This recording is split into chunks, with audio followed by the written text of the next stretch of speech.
Hey guys, I just wanted to preface this video by saying thank you for watching it. I really hope you watch it all the way through and that you learn something from it, and that I kind of just got up and I started doing this, so I'm not gonna look great and I get kind of like emotional towards the end and I have kind of like a heart-to-heart with you, and I would really like for you guys to watch that just to see kind of what I've went through with this whole experience.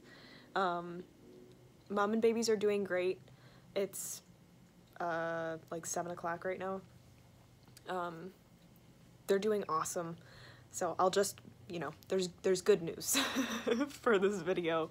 And obviously if anything changes, I'll let you know. Okay? Thanks. Hey guys, it's Cassie. Today we are getting ready for Operation Rescue Rabbits. I took in 2 rabbits on Saturday, and I'm a sucker. Most of you probably know I take stuff in when people bring them in cardboard boxes. People bring fish in buckets. I don't like to say no. I want to give them a second chance. So as much trouble as I might get into with corporate, I take them in and I try and rehome. So I took 2 rabbits in on Saturday. They reeked of cigarette smoke. The lady didn't know what kind of rabbits she had. She kept saying that they were this kind and this kind, that they're not. She bought one from a garage sale and the other one she got from a different store. And I believe she's been cohabbing them. They're a male and a female. I didn't realize that until I was walking back into the store, and as an afterthought she goes, "Oh yeah, the lot might be pregnant." And I was like, okay, I think I can handle this. Before I take anything in, I check it. I make sure there's no mites, there's no bald spots, there's no blatant issues going to the bathroom. There's no teeth problems, stuff like that. I mean, their nails were overgrown. The female had some like bites on her ears, and her hair was kind of patchy, but I didn't see anything like off. So I determined that I would be able to rehome them, so I took them. Obviously, if I felt that something was risky to the animals that I have in the building, if I felt I wasn't able to safely rehome them, I wouldn't take them. Or I would suggest obviously taking to a shelter or a rescue. But these ones I felt comfortable with. Until she said that the female was pregnant. And I was like, okay, she might be pregnant. I brought her in and I felt her belly and I was like, yeah, she's pregnant. But I figured I'd be able to deal with it. So Sunday, which is normally my day off, I got a call from my coworker saying that the lady that dropped the rabbits off is in. And she found babies in the cage as she was cleaning it out. I was like, okay. And she was too afraid to pick them up because she was afraid the mom would abandon them or whatever. So I told her, put them and all the bedding that they're in a box and bring them back as soon as you can. Don't worry about touching them. That's pretty much a wives' tale. Normally, if the mom gets stressed enough, she'll abandon the babies. But it's all right as long as you're minimally handling them, and you know. So, yeah. PSA: if you find wild rabbits out in a nest, leave them alone. The mom typically only visits once, normally at nighttime, and then she leaves and does other stuff, and then she comes back the next night. So don't be alarmed that they're orphaned or abandoned unless they're like really emaciated. That's when you should call a wildlife rehabber. One, I don't know how this lady didn't realize that her rabbit was pulling her hair out to make a nest, which is what females do normally. I don't realize how she didn't notice that. I didn't realize how she didn't notice that there was a nest in the cage for at least a week. I don't know how she didn't realize that there were babies in the nest for at least a week, because they're moving around, they're not immobile.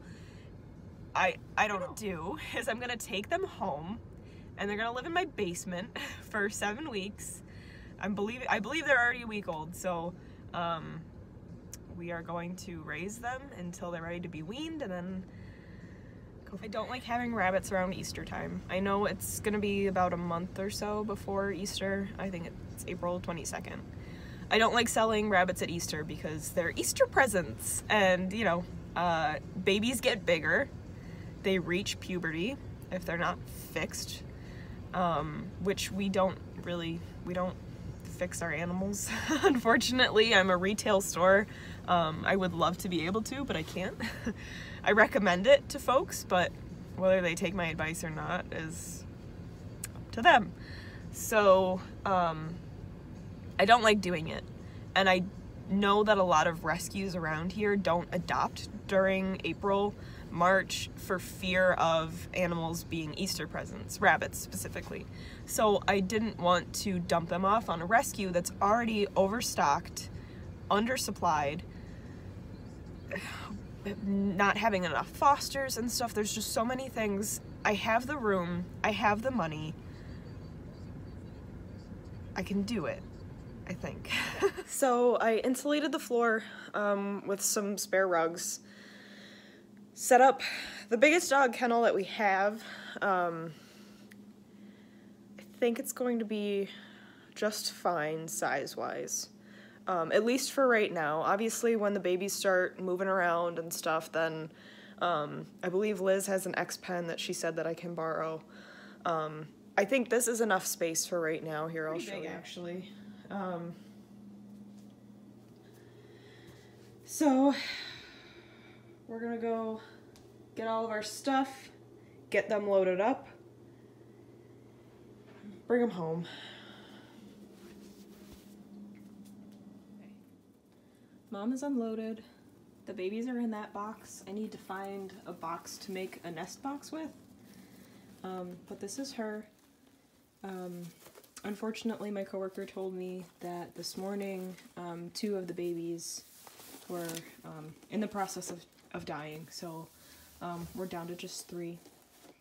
But I got some kitten milk in case I need to nurse them. I'm gonna try my best.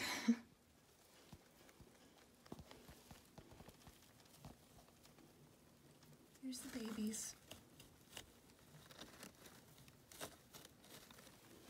Here's Big Mama munching away. They're very mobile, very active. So we'll see, I guess. So this is after a few hours. She's definitely made herself at home. Liz was kind enough to bring a water bottle and a food crock for me and this blanket so she has some more privacy.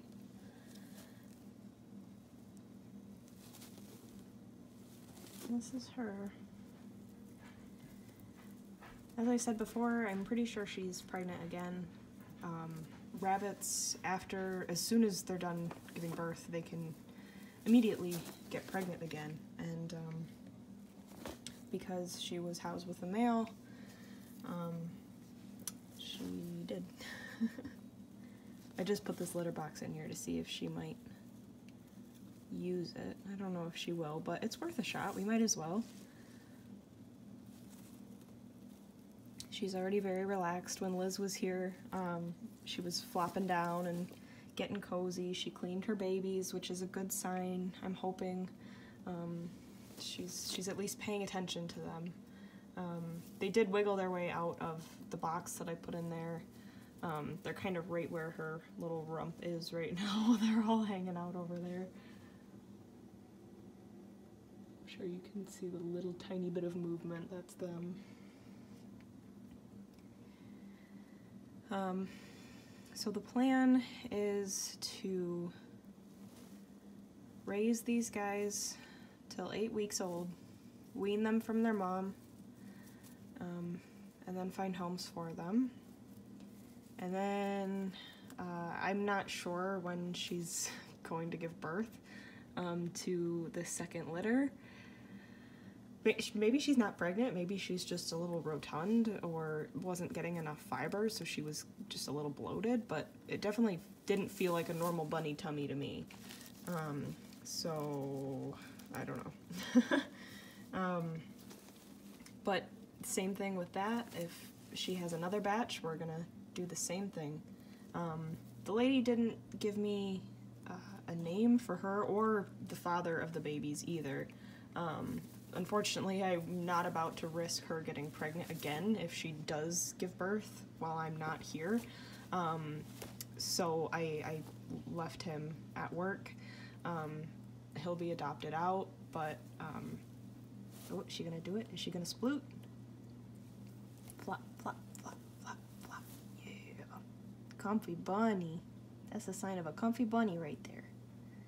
When they kind of like sploot their little legs out and they just like flop over. She was doing it very dramatically earlier, but yeah, that little bundle of moving fuzz is 3 little babies. I'm gonna get a little closer. She's been fine with me getting, I haven't been like super up in their junk. Oh, hi. That's them. There's one, this one's a little darker, and then those 2 are light. They're moving around. As you can see, their eyes aren't open yet. Their eyes open at 10 days. So I'm thinking these guys are probably pretty close to it, but they're not there yet. I'll definitely keep you guys posted. Like I said earlier, 2 of them didn't make it through the night. They were separated for at least 24 hours. So, I'm not sure if that was it, if the stress was it, or if there's something else going on. Obviously, I'll be transparent with you guys. You're kind of going on this journey with me. I'm gonna do the best that I can, but, you know, I have hope, but you never know with baby animals. They're very fragile, and I don't know. We'll see. We'll see. Right, Mama? You're gonna do your best? You're gonna do your best? Yeah. Here's a good mama. Where are you going? Where are you going? What are you doing, you goofball? I don't know what, I was thinking of doing Eeny, Meeny, Miny, and she would be Mo. But I don't know. We've got her food. She's got Oxbow Timothy hay and Oxbow alfalfa. Water. Obviously her nest. By the way, that is her hair. When female rabbits are about to give birth, they pull their own hair out to line their nests, so it's a fairly common thing. But yeah, this is what I got, plus the Aspen, and then I got a kitten milk replacer in a bottle, just in case I needed it. It all came to about 60 bucks. I'm grateful that I get a fairly good discount.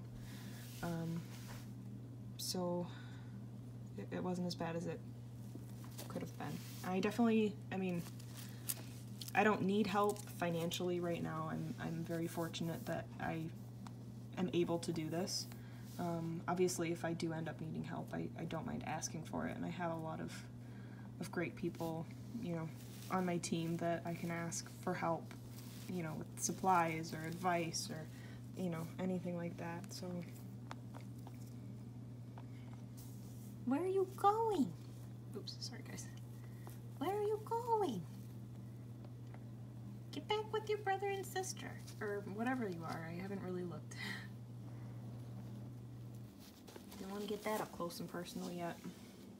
Really, I don't want to shame people for giving up animals that they can't take care of. I think it's good that people recognize that they recognize the fact that I'm not doing my best for this animal. Maybe I should find a different home. Maybe I should find somebody to help me. And so I don't like to get too mad at people, but at the same time, it's hard not to when you see the effects of not being properly educated, not being financially able to take care of the things that you keep getting, and it's painful sometimes to have to see what they go through and to be kind of the middleman between an animal and either a really great home or a really crappy home. And I don't know, sometimes it's really frustrating because you know that the animals that you sell are going to people that are going to try and return them in a few months because they don't have time for it, or it's pooping everywhere, or, you know, like stupid stuff that I don't know. I should I'm going to make a video about like the pet industry and the struggles that I have with working for a retail company, which we're not as bad as a couple big pet chains that I'm sure you can, you know, but you know, I'm able to take care of things the way that I feel I need to take care of them, besides obviously like veterinary care and stuff like that, you know, important stuff, but still I'm very proud of what we're able to do for some of our animals here. I'm able to say no, but not as much as I would like to, you know. If somebody does the minimum, I can't really say no, which sucks. And I guess that's kind of what I mean by being the middle person between an animal and a good or bad home. Is that even if I know that I shouldn't sell it, I kind of have to, as long as they get what they need and, you know, I do a quick, like, 10-minute rundown of how to take care of a rabbit properly. It sucks. I feel a lot of guilt for that. I'm really tired. This has been a long couple days. It's been a long week. I really haven't had, like, a day off. So, I'm sure I look absolutely wonderful. So we'll see. I'll keep you guys posted. Fingers crossed for these guys.